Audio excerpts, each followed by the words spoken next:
So hello everyone, welcome back to my channel. It's me Pallavi Kaushal here. I hope you all are doing really good. और आज के video में मैं आपको inform करने वाली हूँ एक लेटेस्ट वैकेंसी जो कि वर्क फ्रॉम होम की जॉब रहने वाली है। सो अगर मैं बात करूँ कि कौन सी कंपनी हायरिंग कर रही है तो टेली परफॉर्मेंस कंपनी यहाँ पे हायरिंग कर रही है। यहाँ पे बात करूँ कि एलिजिबिलिटी क्या क्राइटेरिया रहने वाला है इस जॉब के अप्लाई करने के लिए, कौन से कैंडिडेट अप्लाई कर सकते हैं, कौन से कैंडिडेट नहीं अप्लाई कर सकते हैं, क्या इंटरव्यू प्रोसेस होने वाला है, वो सारी चीज़ें और इस वीडियो में मैं सारी चीज़ें आपको इन्फॉर्म करने वाली हूँ। ठीक है, अगर मैं सबसे पहले आपको इन्फॉर्म भी करना चाहूँगी, ये एक ना बहुत अच्छी अपॉर्चुनिटी आई हुई है टेली परफॉर्मेंस की साइड से। यहाँ पे किस प्रोसेस के लिए हायरिंग हो रही है, वो प्रोसेस है आपका फ्लिपकार्ट। ठीक है, कि आपकी जो जॉब लगेगी वो एक टेली परफॉर्मेंस की साइड से हायरिंग होगी, बट आपको वर्क करना होगा फ्लिपकार्ट प्रोसेस के लिए। ठीक है, यहाँ पे जो एक वंडरफुल अपॉर्चुनिटी है कि ये ना अभी बल्क में हायरिंग कर रहे हैं। अगर जब भी कोई भी कंपनी अगर बल्क में हायरिंग करती है ना, तो आपके सिलेक्शन होने के चांसेस बहुत ज़्यादा हाई होते हैं क्योंकि उनको ज़्यादा से ज़्यादा कैंडिडेट चाहिए। यहाँ पे अगर हायरिंग की बात करूँ तो 500 कैंडिडेट्स को उनको अभी हायर करना है। ठीक है, एक बल्क में हायरिंग हो रही है और ये आपकी permanent work from home job है। कोई भी हाइब्रिड जॉब नहीं है कि कुछ दिनों बाद आपको ऑफिस बुलाएंगे या फिर आपको कहा जाएगा ठीक है ये कॉन्ट्रैक्ट बेस्ड जॉब थी, ऐसा कुछ भी नहीं है। ये आपकी permanent work from home job रहने वाली है। ठीक है, ऑलरेडी कुछ इन्फॉर्मेशन आपको यहाँ पे मेरी स्क्रीन पे भी शो हो रहा है जिससे आप खुद भी रीड आउट कर सकते हैं कि ये जो हायरिंग है Teleperformance is hiring for inbound voice process Hindi and English. कि जो टेली परफॉर्मेंस है वो इनबाउंड वॉइस प्रोसेस के लिए हायरिंग कर रहा है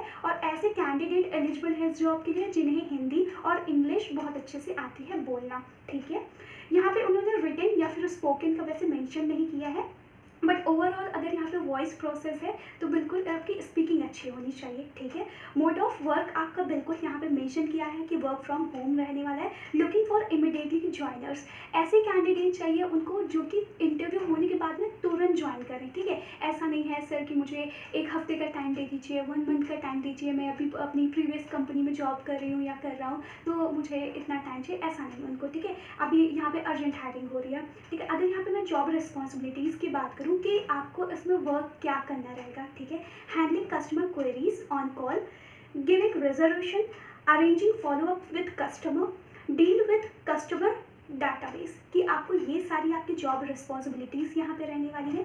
एलिजिबिलिटी क्राइटेरिया क्या है इस जॉब को क्रैक करने के लिए, like excellent communication in Hindi and English, कि आपकी बोथ हिंदी और इंग्लिश में बहुत अच्छी कमांड होनी चाहिए। आई गेस कि स्पीकिंग के ही यहाँ पे मैंडेटरी है क्योंकि वॉइस प्रोसेस है। ठीक है, ब्रिंग योर ओन डिवाइस, तो आपका यहाँ पे क्या होगा कि आपको जो वर्क है वो वर्क फ्रॉम होम जॉब है, तो यहाँ पे सिस्टम प्रोवाइड कंपनी के साइड से नहीं किए जाएंगे, आपका खुद का सिस्टम यहाँ पे होना चाहिए। आप सिस्टम रिक्वायर्स क्या क्या है वो हम एक बार देख लेते हैं। Candidate must have own laptop, आपके पास में आपका खुद का डेस्कटॉप या फिर लैपटॉप आपका होना चाहिए। अगर यहाँ पे मैं विंडो की बात करूँ 10 और 11 दोनों ही अगर है या फिर इनमें से कोई एक है तो आपका बिल्कुल वो वर्क करेगा। प्रोसीजर आपका i5 या फिर राइन 5 या फिर उससे ऊपर का आपका बिल्कुल वर्क करने वाला है। ठीक है, रैम की अगर मैं बात करूँ तो 8 GB या फिर उसके ऊपर वाला बिल्कुल यहाँ पे आपका वर्क करेगा इस जॉब में।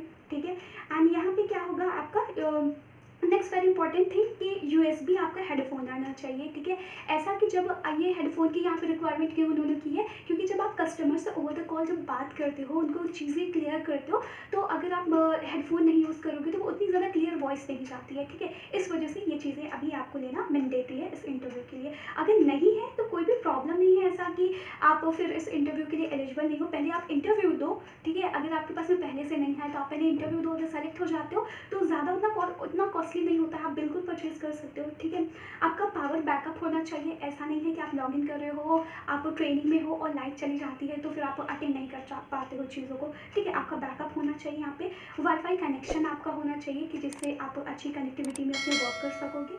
Speed should be minimum 20 Mbps, downloading and uploading, कि डाउनलोड और अपलोड का आपका 20 Mbps की स्पीड होनी चाहिए आपकी वाईफाई की। ठीक है, यहाँ पे कुछ और भी क्राइटेरिया है, आप एक बार रीड आउट कर लीजिएगा। जैसे कि इन्होंने मेंशन किया कि candidate should be okay with rotational shift including night shift, कि आपको यहाँ पे नाइट शिफ्ट भी प्रोवाइड करा जा सकता है, डे शिफ्ट भी, आफ्टरनून, इवनिंग, कोई भी शिफ्ट आपको दी जा सकती है जो कि कंपनी को रिक्वायरमेंट होगी। ठीक है, अगर वीक ऑफ की बात करूँ तो 1 आपका रोटेशनल वीक ऑफ रहने वाला है, 6 डेज वर्किंग रहेंगे और 1 आपका वीक ऑफ रहेगा। जैसे यहाँ पे कुछ चीज़ें उन्होंने मेंशन नहीं किया है, बट मैंने खुद ही एचआर को कॉल करके, मैं पर्सनली उनसे कांटेक्ट करके तभी मैं आपको ये सारी चीज़ें क्लियर करती हूँ, ताकि ऐसा ना हो कि आपने कोई एचआर को कॉल किया, वो आपका रिस्पॉन्स नहीं कर रहे हैं, या फिर आपको अच्छा उनके साइड से रिस्पॉन्स नहीं मिला मेरे वीडियो के थ्रू, तो मैं पहले उनको खुद ही कॉल कर लेती हूँ और मैं खुद एक कैंडिडेट के जैसे उनसे सारी इन्फॉर्मेशन आप लोगों के लिए मैं लेती हूँ। ठीक है, अगर मैं बताऊँ तो यहाँ पे कौन सी कैंडिडेट, मतलब क्या क्वालिफिकेशन होनी चाहिए, आपका ग्रेजुएशन मैंडेटरी है कंप्लीट होना। फ्लिपकार्ट की मैं बात करूँ तो वो एक ग्रेजुएट कैंडिडेट को ही यहाँ पे अप्लाई करने की परमिशन देते हैं। ठीक है, minimum 6 month on paper BPO experience, यहाँ पे वो कैंडिडेट एलिजिबल है। वैसे इन्होंने ऊपर तो एक्सपीरियंस नहीं मेंशन किया, बट यहाँ पे उन्होंने एलिजिबिलिटी क्राइटेरिया में मेंशन कर रखा है कि मिनिमम 6 मंथ का आपका ऑन पेपर एक्सपीरियंस चाहिए होगा। ठीक है, तो इस मीन्स कि यहाँ पे फ्रेशर कैंडिडेट अप्लाई नहीं कर सकते हैं। जो 6 मंथ ऑलरेडी बीपीओ सेक्टर में या फिर कस्टमर डिपार्टमेंट सर्विस में वर्क कर चुके हैं, वो कैंडिडेट इस जॉब बिल्कुल इस जॉब के लिए एलिजिबल है। नेक्स्ट वेरी इंपॉर्टेंट थिंग कि सैलरी इसमें कितनी रहने वाली है। आपकी एक एक्सपीरियंस कैंडिडेट हो, आपकी 19 CTC आपकी सैलरी रहने वाली है। अब यहाँ पे मैं इन्फॉर्म करूँगी, सारी मैंने एलिजिबिलिटी क्राइटेरिया आपको यहाँ पे इन्फॉर्म कर दिया। अब आपको इस जॉब के लिए अप्लाई कैसे करना है, ठीक है, आपको मेरे स्क्रीन पे बिल्कुल शो हो जाएगा। मैं यहाँ पे आपको 2 कॉन्टैक्ट नंबर प्रोवाइड कर रही हूँ, बट जिसमें से मैं आपको पर्सनली रिकमेंड करूँगी ये सेकेंड वन, जो दिनेश करके यहाँ पे उन्होंने नेम दिया है, जिनका कॉन्टैक्ट नंबर आपको शो हो रहा है स्क्रीन पे। आप उन्हें क्या करिएगा, आप उन्हें डायरेक्ट पहले आप व्हाट्सएप अपनी CV करिएगा और वहाँ पे आप प्लीज़ मेंशन कर दीजिएगा is there any hiring going on for work from home. ठीक है, तो वो आपको यहाँ पे रिप्लाई करेंगे, वो आपको कॉल कर लेंगे या फिर आपको व्हाट्सएप पे ही रिप्लाई कर देंगे। यहाँ पे मैं आपको सेकंड वाले के लिए ज़्यादा क्यों बोल रही हूँ, क्योंकि मैंने खुद भी कॉल किया हुआ है, सारी मैंने इन्फॉर्मेशन ली है, तो मुझे भी जो रिस्पॉन्स मिला है वो सेकेंड नंबर पर ही मिला है। ठीक है, तो मुझे फर्स्ट वाले नंबर पर रिस्पॉन्स नहीं मिला है, बट आप दोनों पर ही ट्राई करिए, दोनों पे ही आप अपनी CV को शेयर कर दीजिए व्हाट्सएप पे। ठीक है, और अगर रिस्पॉन्स आता है वेल एंड गुड, और आप उन्हें फ़ोन भी कर सकते हैं। ठीक है, no issue with that. And guys, like I wanted to clear all this thing कि ये सारी चीज़ें मैं आपको इस वीडियो में इन्फॉर्म करना चाहती थी। And in my opinion guys, this is a very good opportunity if you want to do work from home job.